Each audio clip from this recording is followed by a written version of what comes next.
तो ये आप चाहें तो एक चार्ट भी बना सकते हैं, अपना पूरा एक चार्ट बना लें कि ये महादशानाथ ये हैं, और उसमें अंतर्दशानाथ का पूरा चार्ट अगर आप बनाएंगे तो आप यही पाएंगे कि केतु में सूर्य की जितनी आएगी उतनी ही सूर्य में केतु की आएगी। चंद्रमा में मंगल जितना आएगा, मंगल में चंद्रमा भी उतना ही आएगा। इसी तरीके से बुध में केतु जितना आएगा और केतु में भी बुध उतना ही आएगा। ठीक है, तो ये हमने पढ़ा आज। अच्छा, अब ये दशा कैसे कैसे मिलेगी ये भी हमें पता होना चाहिए। तो जैसे किसी जातक का जन्म होता है, जैसे हमने बताया था ना अभी भरणी नक्षत्र में जन्म हुआ एक बिटिया का, है ना, भरणी में। तो अब ये जो भरणी नक्षत्र में जन्म हुआ, तो भरणी नक्षत्र किसका है? शुक्र का है। तो अब ये हमें चंद्रमा के भोगांशों से कैलकुलेट करना पड़ता है, तब हमें पता चलता है कि भरणी नक्षत्र की कितनी डिग्री पे है और कितनी दशा मिलेगी। इसका पूरा कैलकुलेशन है। आजकल तो हम लोग उठाते हैं और सॉफ्टवेयर से देख लेते हैं फटाफट, तो हमें इतना कैलकुलेशन में जाते ही नहीं, गणित करने की ज़रूरत नहीं पड़ती। पर कायदा यही होता है। अब जो ये हम बता रहे थे आपको, तो उस बच्ची को मुश्किल से 6 महीने की दशा मिली है, 6 मंथ्स ओनली। क्यों? क्योंकि भरणी नक्षत्र भी ऑलमोस्ट जाने ही वाला था। मतलब भरणी में जन्म हुआ बच्चे का, लेकिन भरणी ऑलमोस्ट जाने ही वाला था। 10:18 पे जन्म हुआ बिटिया का, तो भरणी जाने वाला था। तो अब सोचिए कि 20 साल की शुक्र की महादशा में मात्र 6 महीने की महादशा उस बच्ची को शुक्र की मिली। ठीक है, तो अब यह है कि क्रम लेकिन यहाँ से चलेगा, ये नहीं कि सबको केतु से ही चलेंगे सबको ही ना। भरणी नक्षत्र में जन्म हुआ तो शुक्र की महादशा मिली। अब वो कितने भोगांश थे उसके आधार पे मान लीजिए उसे, जैसे हमें याद है कि भाई उसे 6 महीने की दशा मिली बच्ची को, तो 6 महीने की शुक्र की पूरी होने के बाद फिर उसको सूर्य मिलेगा। फिर सूर्य का एक क्रम चलेगा, सूर्य में पूरी 9 दशाएं चलेंगी, अंतरदशाएं।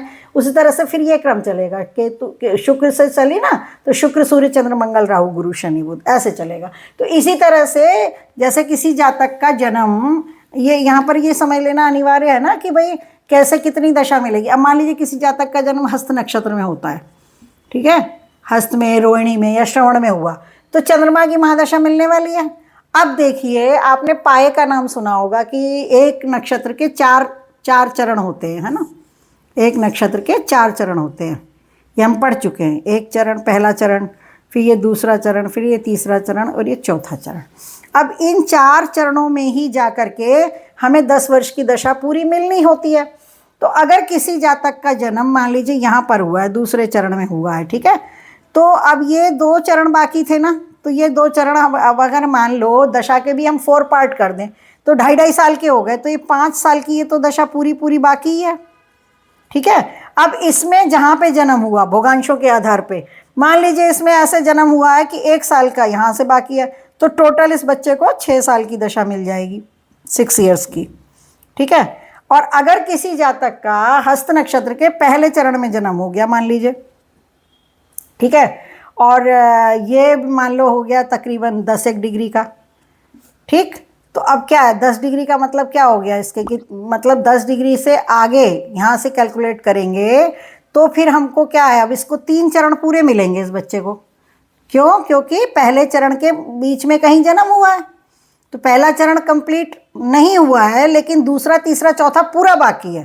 तो अब ये पूरे बाकी हैं, मान लीजिए, अरे पूरे बाकी हैं, तो 2.5 साल के 7.5 साल तो ये पूरे बाकी ही हैं इस बच्चे के। तो इतना तो मिलेगा ही मिलेगा, इससे अधिक मिलेगा। कहने का मतलब ये है कि इससे अधिक मिलेगी। 7.5 तो मिलेगा ही मिलेगा, 8 या 9 वर्ष भी मिल सकते हैं, ठीक है, लेकिन पूरे 10 साल नहीं मिलेंगे चंद्रमा के। क्यों? क्योंकि अब चंद्रमा का पहला चरण प्रारंभ हो चुका है। तो प्रारंभ होने के बाद में अगर जितने भोगांश जाएंगे उसके आधार पे थोड़ी बहुत दशा आगे पीछे मिलेगी। तो पर लेकिन क्या होगा कि जो हस्त नक्षत्र में या रोहिणी या श्रवण में जन्म लिया तो वो चंद्रमा से शुरू होगा, चंद्र मंगल राहु गुरु शनि बुध। और अगर किसी जातक का मान लीजिए रेवती नक्षत्र का जन्म है ना, रेवती, अब रेवती नक्षत्र आता है कौन सी राशि में आता है? मीन में। रेवती नक्षत्र मीन राशि में आता है और बुध का नक्षत्र है ये, ठीक है। अब रेवती का किसी का मान लीजिए 3रे चरण का जन्म है, रेवती 3 ऐसे लिखा रहता है पंचांग, उसमें लिखा रहता है, हमारी जो हॉरोस्कोप होता है ना फर्स्ट पेज, उस पर लिखा रहता है कि चंद्रमा मतलब जो है रेवती नक्षत्र में है तो राशि मीन हो गई। यहाँ चंद्रमा लिखा होगा ना यहाँ पे 12 नंबर के साथ, ठीक है, तो मीन राशि हो गई, ठीक है। अब रेवती नक्षत्र है, रेवती नक्षत्र बुध का है, अब बुध की पूरी महादशा होती है 17 साल की, अब तीसरे चरण का जन्म है, तो मतलब आधी तो जा ही चुकी है ना, इसमें से आधी जा चुकी है, यानी कि 8.5 ईयर्स तो पास हो ही चुके हैं। अब उस इधर से भी आधी या कुछ जा चुकी है, लेकिन हमको मोटा मोटी लगभग कितनी मिलेगी भाई, 4.25 साल की तो ये एक पूरा चरण बाकी है तो वो मिलेगी, ठीक है, और इसमें से कुछ और मिलेगी, तो इसमें से भी मान लो हमें मिल गई 3 साल की, मान लो यहाँ मिल गई, क्योंकि एक एक चरण हमारा 4.25 साल का बैठेगा, क्योंकि 4 चौक 16 और 1/4 लगाएंगे तो 4.25 साल का एक मिला ना, एक चरण, एक एक चरण हमें 4.25 साल का एक चरण मिला। तो अगर मान लो यहाँ से 3 मिली तो लगभग 7 साल की दशा हमें मिल सकती है, 7 ईयर्स की दशा मिल सकती है, ठीक है।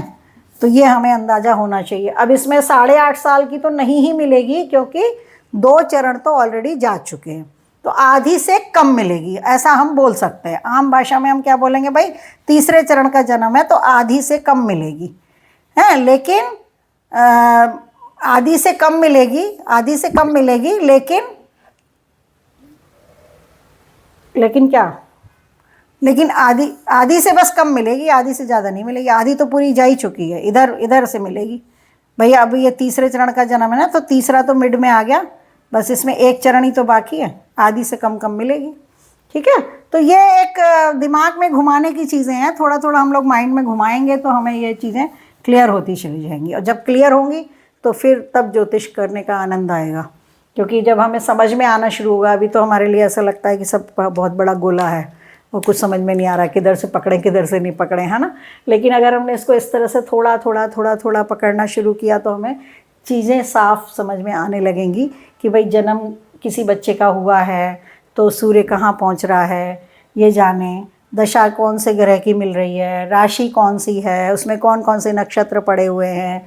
अब जैसे ये रेवती नक्षत्र का हमने बताया, तो रेवती नक्षत्र मूल के नक्षत्रों में ही है, क्योंकि हम पहले पढ़ चुके हैं कि केतु के नक्षत्र और बुध के नक्षत्र, केतु के अश्विनी, मघा और मूल, ये मूल के नक्षत्र है। इसी तरह से बुध के अश्लेषा, ज्येष्ठा और रेवती, ये 6 नक्षत्र मूल के नक्षत्र हैं, है ना। तो अब उसी के अनुसार हमें अगर याद होगा तो हमें पता चल जाएगा कि भाई रेवती नक्षत्र का जन्म है तो बुध की महादशा में जन्म हुआ है, अब तीसरे चरण का है तो भाई नेचुरल है कि आधी से भी कम मिलेगी, थोड़ी सी जितनी मिल जाए उतनी है, आधी से कम मिलेगी, इतना हमें क्लियर हो गया, ठीक है। अब उसके बाद क्या, बुध के बाद शुक्र आएगा, नहीं, शनि बुध के बाद केतु, शुक्र, सूर्य, चंद्र, मंगल, राहु, गुरु आएगा। अब ये देखो कि जिस जातक का जन्म बुध की महादशा में हुआ है वो कब मिलेगी उसे शनि की महादशा, जब वो हो जाएगा 100 साल का, मोटा मोटी।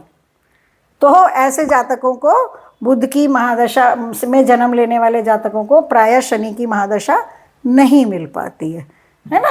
इसी तरीके से जो केतु की महादशा में जन्म हुआ किसी का, तो उसको तो शुक्र की मिल जाएगी, लेकिन जैसे किसी का मान लीजिए अभी इनको गुरु की दशा मिलने में तकलीफ होगी, इनको शनि की नहीं मिलेगी, बुध वालों को शनि की बहुत देर में मिलेगी। इस तरह से केतु की महादशा में अगर जन्म हुआ तो गुरु की, शनि की बहुत लेट मिलेंगी जाके, है ना। और ये दशाएं भी लंबी लंबी हैं, ये सब दशाएं छोटी हैं थोड़ी, देखा जाए तो 6 साल 7 साल की है, पर उससे कोई फ़र्क नहीं पड़ता है। डिपेंड करता है कि हमारे हॉरोस्कोप में कौन सा प्लैनेट शुभ बैठ रहा है और कौन सा अशुभ। अगर हमारी शनि की लगन है तो हमारे लिए शुक्र योगकारी है, ठीक है, और शुक्र की लगन है तो शनि योगकारी है, तो ये शुभ प्लैनेट हो गया, ठीक है। अब इसी तरह से किसी की चंद्रमा की लगन है तो उसके लिए मंगल योगकारी है ना, तो ये वाली बात होती है। इसलिए हम जब ज्योतिष में धीरे धीरे आगे बढ़ेंगे तो हम ये देखेंगे कि प्लैनेट शुभ और अशुभ होते हैं डिपेंडिंग ऑन दी हॉरोस्कोप।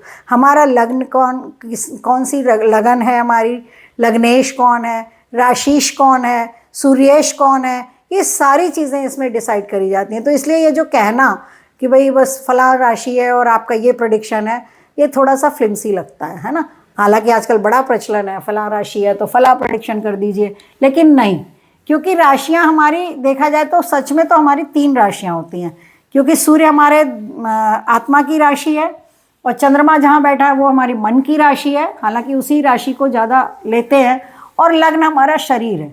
तो तीनों से मिलके, शरीर, मन और आत्मा से मिलके मनुष्य बना है। हम कोई पशु थोड़ी हैं कि बस शरीर ही शरीर है हमारा, नहीं, हम ह्यूमन बीइंग है ना।